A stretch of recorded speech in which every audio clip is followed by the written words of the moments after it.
Hi everyone, for today's Therapy Thursday video, I will be talking about the Bonny method of guided imagery and music, simply known as GIM, guided imagery and music.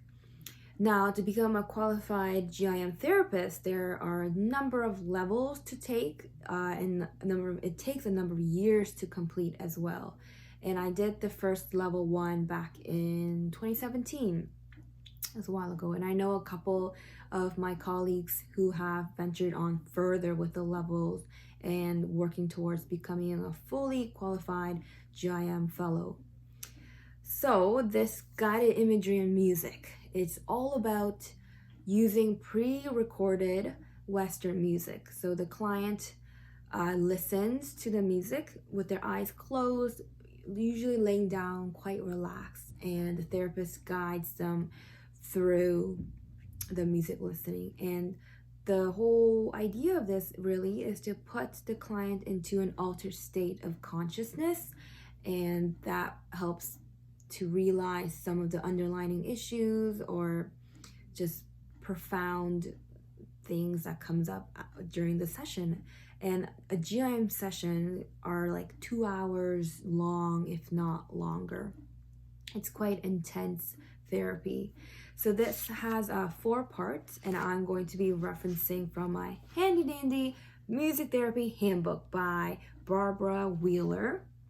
So the 4 parts of GIM, the first part is the prelude, and that's where the client comes in and they just talk about what's been going on, what's the big issue that they want to talk about, work through with the therapist. And then the second part is the induction, and that's where the focus is on the body, on the breathing, on the mind. So there are a number of techniques that they use. This I learned in my level 1 training, using different colors, a beam of light, ribbon, those kind of where the client gets to image a light, a specific color, a ribbon from their head to toe traveling through their body. Also something called progressive muscle relaxation, PMR, from head to toe, tensing, hold, and then release. That will repeat for every single body part from head to toe, to just really focus on the body, on the breathing, on the mind, to clear it out and put the client into an altered state of consciousness.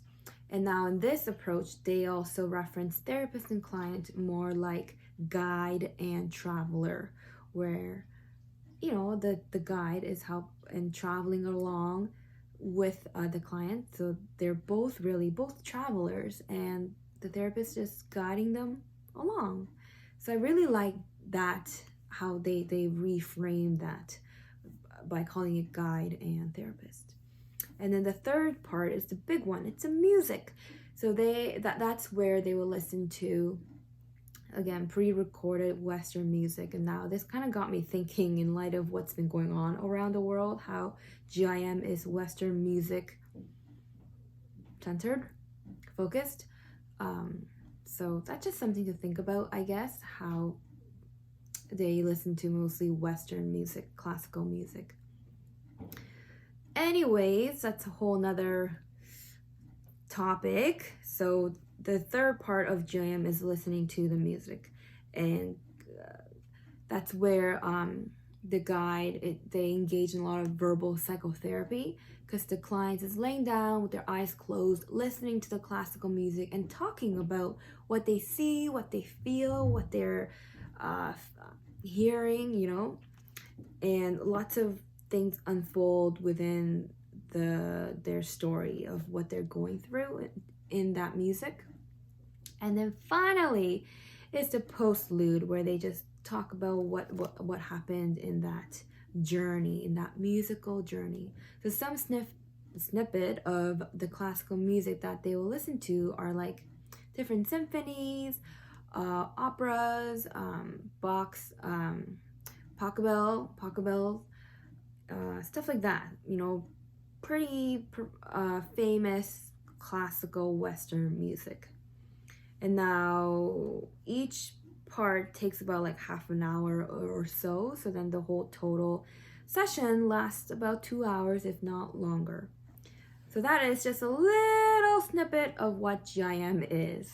Okay, so thanks for watching, and next week I will share another music therapy approach. So stay tuned. Bye!